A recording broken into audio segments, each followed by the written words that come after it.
50 के 50 स्टॉक्स की पिक्चर हमारे लिए प्रेजेंट करेंगे। तो बताइए जरा इस समय निफ्टी पर क्या व्यू है और 50 के 50 स्टॉक्स क्या कह रहे हैं आपको?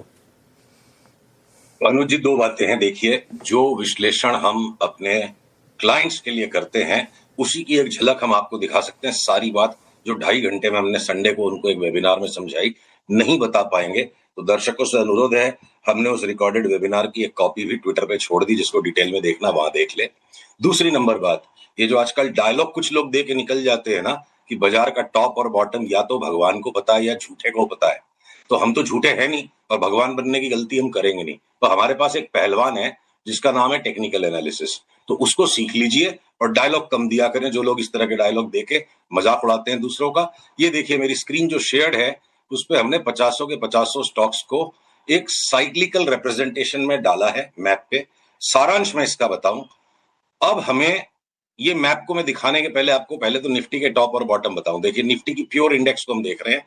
फ्यूचर्स की चार्ट को कंपाइल करने में डेटा प्रोवाइडर्स गलती करते हैं, तो हमारी इस वक्त ये प्रोजेक्शन है, निफ्टी यहां से 27,200 जा रही है, उसके बाद हम वापस 22,000 के नीचे आ सकते हैं, इसकी पूरी संभावना है। और उसका रिवीजन हम करेंगे जब पहले हम 27,000 का टारगेट प्लॉट कर ले, और उसके बाद हमारा टारगेट है अगले साल जून जुलाई तक 32,000 की निफ्टी आ सकती है। इतनी जानकारी को चार्ट से प्राप्त करने के लिए सिर्फ चार्ट को पहलवान मानने वाला एक काम कर सकता है, झूठा भी होने की जरूरत नहीं और भगवान बनने की कोशिश करनी नहीं है। अब हम आते हैं करंट प्लॉट पे, यहां से जो 27,000 की चाल निफ्टी की है, और देखिए अलग अलग बास्केट्स में जब स्टॉक्स अपनी अपनी साइकिल से शिफ्ट हो जाते हैं, कुछ स्टॉक्स ऑलरेडी 32,000 की या 29,000 की चाल शुरू कर चुके हैं, कुछ स्टॉक्स सिर्फ 27,000 तक की चाल को फॉलो करेंगे, और जब निफ्टी वापस 23,000 की तरफ आएगी वो 21,000 के जितनी डैमेज दे देंगे। तो मैं उनको एक्सप्लेन करता हूं। डार्क ब्लू के पैच में ये जो स्टॉक्स हैं, ट्रेंड हमें लगता है डबल हो जाए चार्ट पे, तो उस संभावना के प्रति खुले रहना चाहिए। ग्रोथ कम हो गई है कंपनी की, इसीलिए भाव हुआ है, भाव बढ़ेगा ग्रोथ भी आएगी। और ये बाकी के जितने भी एशियन पेंट्स, आईटीसी, एचयूएल, ये हमें सब के सब 50% यहां से बढ़ते दिखते हैं। एचसीएल, टेक महिंद्रा भी 50% की श्रेणी में है। हम 2-4 साल वाली बात नहीं करें, सब अगले ट्रेडिंग राउंड में। और ये विप्रो, टीसीएस, इन्फोसिस, इनको हम 25 से 30% के रिबाउंड में गिनते हैं। मारुति जो पिछले हाई पे सबके चेहरे पे विस्मय सा था और हमारी चार्ट कह रही थी 14,000 आ जाएगा, अब वो आ गया है। सिर्फ इसलिए नहीं, अब चार्ट पे वो पैटर्न्स हैं कि मारुति वापस नया हाई मारेगा, टाटा मोटर्स और मारुति दोनों यहां से 50-50% बढ़ जाएं, तो ये हो गए लॉन्ग हॉल, बड़ी चाल निफ्टी पे पैदा करेंगे। और जिनको इंस्टेंट गेन, इमीडिएट कहां दांव लगाएं, जो ट्रेडर्स हैं, तो बीपीसीएल पे जो संकट मंडरा गया था कि क्रूड 110 के ऊपर चला गया, वो क्रूड की चार्ट टूट गई है। बहुत स्ट्रॉन्ग कॉल है हमारे यहाँ की अब तेल का तेल निकल जाएगा। तो ये बीपीसीएल सबसे पहले न्यू हाई मारे और उसके बाद फिर वो एक कंटिन्यूअस करेक्शन में चला जाए, और अगला न्यू हाई का जो दौर आए कि भारतीय, ब्रिटानिया और आइशर ये अपनी अपवर्ड साइकिल में एक माइल्ड करेक्शन देके ही रुके हैं, तो सबसे पहले ये न्यू हाई की तरफ बढ़ेंगे। भारत इलेक्ट्रॉनिक्स जो है 10-12% का करेक्शन देके वापस ये भी न्यू हाई की तरफ बढ़े। और सस्टेन्ड स्पेक्यूलेशन तभी करना चाहिए जब कोई स्टॉक हायर बॉटम बना रहा है। मार्केट का, निफ्टी का इतना बड़ा पैनिक मचा, उसमें रिलायंस, अडानी एंटरप्राइज और अडानी पोर्ट्स ने हायर बॉटम्स बनाए हैं, इनके अंदर निफ्टी के साथ साथ नया लोअर बॉटम नहीं बना। तो ये हो गए आपके पॉजिटिव एनर्जी वाले स्टॉक्स। और जो बजाज ऑटो पे हमने कहा था ऑल बेट्स ऑफ, एक बार 8,000 हो जाएगा, तो वापस यहां से 10% की उसमें रिबाउंड आए। और भयंकर शॉर्ट स्क्वीज वाले जो स्टॉक्स हैं, ये 2 लाइट ब्लू है, तो बजाज फिनेंस और बजाज फिनसर्व में 20-25% की भी शॉर्ट स्क्वीज आ जाए इस तरह, और फिर वो वापस अगले निफ्टी के राउंड में फॉल में बहुत ज्यादा बुरी तरह गिर जाए।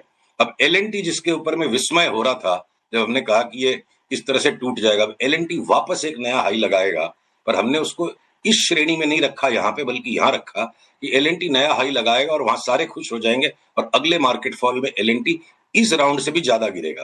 कि एसबीआई, आईसीआईसीआई दोनों को हमने शॉर्ट स्क्वीज की कैटेगरी में रखा है, इनमें न्यू हाई की संभावना नहीं दिखती। इंडसइंड बैंक भी वही है, और सारे के सारे मेटल्स के स्टॉक सस्टेन्ड मंदी में, पर उसमें जेएसडब्ल्यू स्टील बहुत पिट गया है, तो एक शॉर्ट स्क्वीज का रिबाउंड है। यूपीएल में भी शॉर्ट स्क्वीज का रिबाउंड है।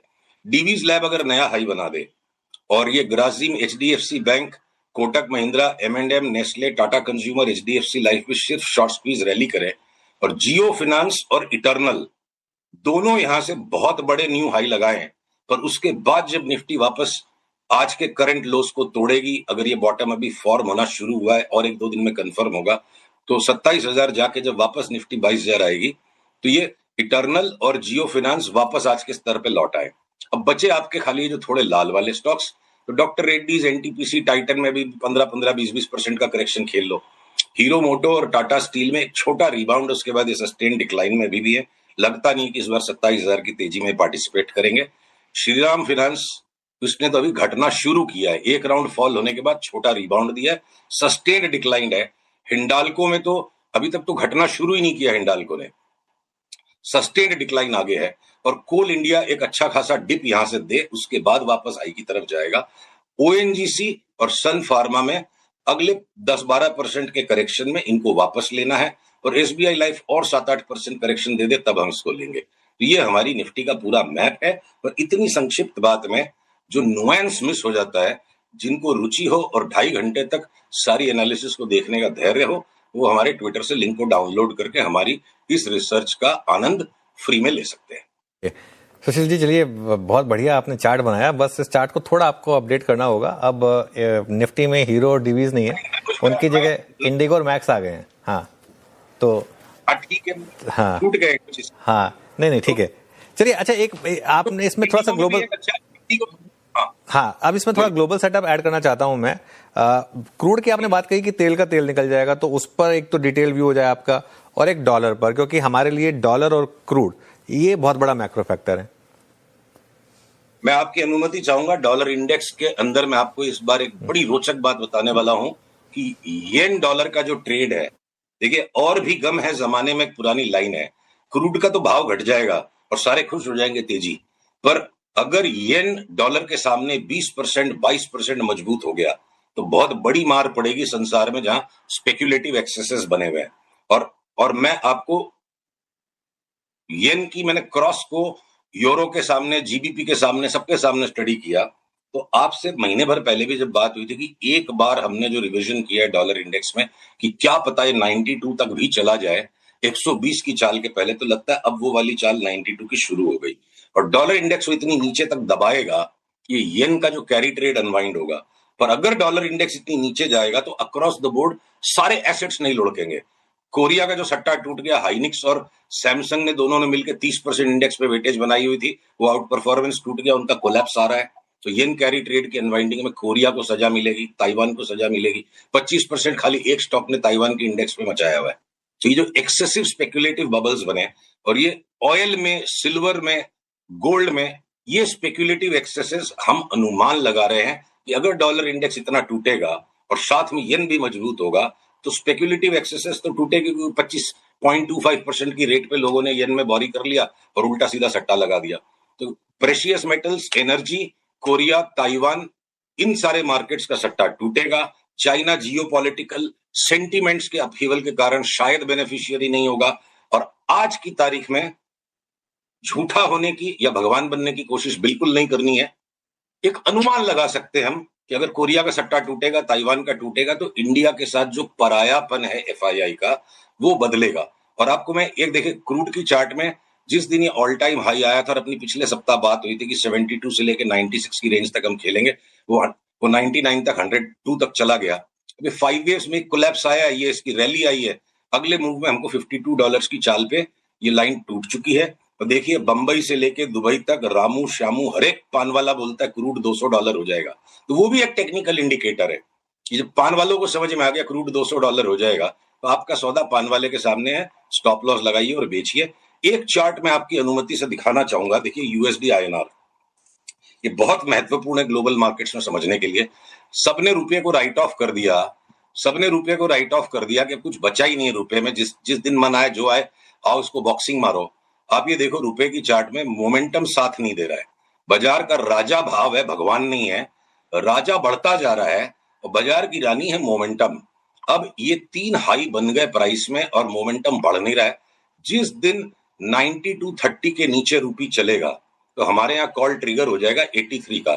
ज्यादातर दर्शक आपके करेंसी ट्रेड नहीं करते होंगे, कॉर्पोरेट ट्रेजरीज का काम है, पर सारे निवेशकों के लिए एक बहुत महत्वपूर्ण रिसर्च है जो हमने 40 साल के डेटा पे स्टडी की, कि लॉन्ग टर्म में तो रुपया डिप्रिशिएट होते जा रहा है, और स्टॉक मार्केट लगातार एप्रिशिएट होते जा रहा है, फिर हम खुशी क्यों मनाते हैं जब जब शॉर्ट टर्म में रुपया मजबूत होता है? तो जो स्टॉक मार्केट की रिटर्न्स है वो 12 महीने में इक्वली स्प्रेड आउट नहीं है। बीच बीच में हर साल जो 3, 4, 5 महीने के लिए रुपए की स्ट्रेंथनिंग का पीरियड आता है, पूरे साल भर की स्टॉक मार्केट की रिटर्न का 75 से 80% पैसा उस पीरियड में बनता है। तो अगर संसार में युद्ध हो गया, क्रूड को लेकर बवाल मच गया, जियोपॉलिटिक्स इतनी हॉरिफाइंग हो गई, इंडिया के सारे पॉजिटिव मेजर्स ने अभी तक इंपैक्ट नहीं दिखाया और निफ्टी इस तरह डावाडोल है, तो बुरे से बुरा सब कुछ हो चुका, तो बाप बड़ा ना भैया, सबसे बड़ा रुपया। इस कैलामिटी के अंदर ही सबसे बड़ी अपॉर्चुनिटी क्रिएट हो सकती है। और ये रुपी जब स्ट्रेंथन होता है तो क्यों स्टॉक मार्केट की रिटर्न्स हाईएस्ट हो जाती है? रुपया स्ट्रांग हो रहा है तो एफआईआई का सेंटीमेंट स्ट्रांग हो रहा है, उनकी हेजिंग बंद हो जाती है, और वो self sustaining, self feeding cycle बनता है और रुपया स्ट्रेंथन होते जाएगा, स्टॉक मार्केट स्ट्रेंथन होते जाएगा। तो मैं इस चार्ट पर भी नजर रखूंगा। डॉलर इंडेक्स, येन, क्रूड, गोल्ड, सिल्वर की अपनी बात हो गई। नैस्डैक और एसएनपी पे भी, जितनी मैं निफ्टी पे 27,000 की बात कर रहा हूँ, 6-7% की अपमूव नैस्डैक और एसएनपी पे भी इनबिल्ट है। तो broadly equity markets world wide अगले 1-2 महीने ठीक ठाक काम करेंगे और निफ्टी 27,000 हो जाना कोई बहुत बड़ी बात नहीं। 6-7% एसएनपी नैस्डैक बढ़ेंगे और इतना दबा हुआ अपना बाजार है, वो 15% बढ़ जाए तो कोई बड़ी बात नहीं है। अच्छा, अभी आपने सुशील जी एक बात का जिक्र किया कि ये एफआईआई का सौतेलापन शायद अगले कुछ समय में ठीक हो जाए, है ना, उनकी भी भारतीय मार्केट्स पे कंस्ट्रक्टिव अप्रोच हो। ऐसे में 2 स्टॉक्स एकदम से मेरे जहन में आए। आपने एसबीआई का उल्लेख कर दिया, मैं दोबारा उसको रिपीट नहीं करूंगा, but what about HDFC bank and ICICI bank? अभी आपकी इस ट्रैजेक्टरी में इन दोनों स्टॉक्स पर राय क्या है? देखिए, निफ्टी के अंदर अगर आईटी के स्टॉक्स को चाहे कितना ही भयंकर कंसेंसस बन गया है कि ये एआई इनको खत्म कर देगा, है, और चार्ट्स बता रही कि यहां से सबसे बड़ा आउट परफॉर्मेंस उनमें आएगा, तो कुछ ना कुछ तो निफ्टी में से डिस्प्लेस करेगा। तो जो कॉल हमने लिया हुआ है और चार्ट्स के साथ सम्मत है